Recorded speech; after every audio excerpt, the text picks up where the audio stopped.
Oh, hi everyone! Ito nga tinanghali na nga akong maligo kasi nga isa lang naman yung order sa akin para bukas. Pagising ko kasi kanina, nagkape ako at nag-aalmusal. Pagkatapos noon ay naglinis ako ng bakuran namin and then naglinis ako ng loob ng bahay, pati rin yung baking area namin kasi ayoko talaga yung gumagawa ako ng cake tapos makalat yung paligid ko.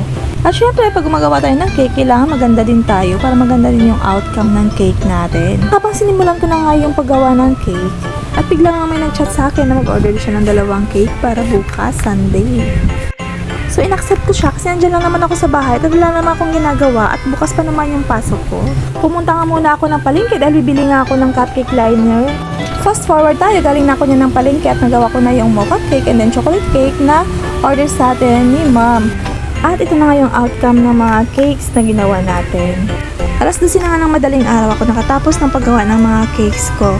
Siguro kung hindi ako nakapunta ng palengke, siguro mas natapos ko siya ng mas maaga. So yun guys, nag-accept ako ng mga rush order kapag ka nandyan ako sa bahay, kapag ka wala akong ginagawa, wala akong pasok, kapag kompleto tayo sa mga ingredients. Kasi nga, blessing din naman yun. Pero mas maganda pa rin kapag ka nagpabook kayo ng mas maaga. So ano sa tingin nyo guys, magaganda ba yung mga cakes na ginawa ko today? Lalong-lalo na yung mga rush orders. So sa tingin ko maganda naman. So yun lang for today's video. Bye!